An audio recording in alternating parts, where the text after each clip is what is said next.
grandmother. From her, I learned about our native village, where she grew up with her 9 siblings. She told me about how the village temple would double up as their primary school.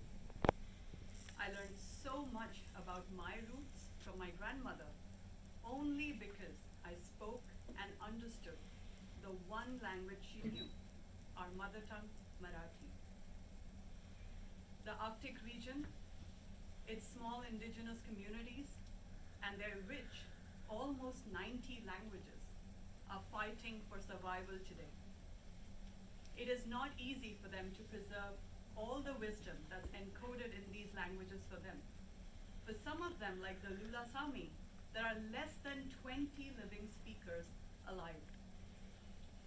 Culture is a living thing, and it is best preserved and passed on early on by grandmothers through their stories, poems, and songs. That is why I am building the world's first AI-based digital indigenous grandma with whom you can talk in each Arctic language. We have momentum on this. The Arctic Council has designated this as the decade of the indigenous languages. And the technology, we have it at our fingertips with agentic AI, Sara, OpenAI. We can build this. But as a serial tech entrepreneur and an economist, I know that bulk of our work is going to be in creating top quality training data sets for our model. Harmonizing the script for these 90 over languages, working with the existing language secretariats and village elders, and just like the government of Iceland did, crowdsourcing voice memos to get the pronunciations right. All of this takes time, effort, resources, and talent. But just imagine the day when digital indigenous grandma.ai, I call it dig.ai, will be the YouTube influencer if you wanted to know about Greenlandic stories or Sami recipes. Therefore, esteemed members of the Arctic Impact Venture Fund, I invite you to an opportunity to invest $5 million over the next 3 years in helping us build the world's first digital indigenous grandma, who, by the way, will rap in Greenlandic. Dig.ai. Juana.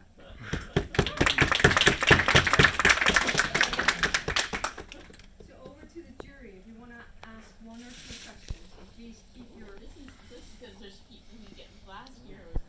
We get asked questions. Yes.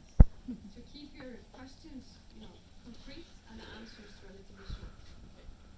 Have you thought of how to engage youth in this process? And by youth, I mean Absolutely. Thank you for asking that question. And I must credit Sara and Elvira for a lot of input in me being able to answer this question. I think the youth are ready and they are organizing themselves, but unfortunately, because of a number of historic legacies, we're seeing like a drop in pride in their own cultures. So the problem that I'm trying to solve is to bring back that element of pride, and once that element of pride is existing, I'm convinced that they will find their own solutions. So involving the youth early on, especially through that crowdsourced program of getting in language tidbits, getting in, for example, I know the Sami artists who are popular on YouTube right now. So getting in content from these channels and building it into the digital grandma.ai will give us a head start in involving the youth. Yes. How are you planning to deal with intellectual property? Because that tends to be something that comes up quite a bit in terms of tools that take knowledge, and so what's your approach to dealing with that? Thank you. I think that's a real problem because intellectual property misappropriation has been something that indigenous communities everywhere in the world, not just in the Arctic, face. And so we want to build in principles of privacy and responsible AI right in the beginning. So we want to make it privacy by design and not as an afterthought. And for this, I think a crucial role will be played by the existing language secretariats. I know there's a language secretariat in Greenland that does a lot of work on this. There's a language secretariat, Manorasur, in Iceland that has given thought to this.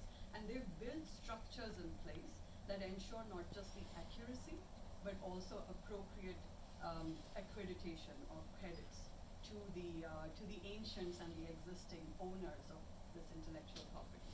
So that's why the language secretariats are going to be very crucial. Okay, let's give a round of applause.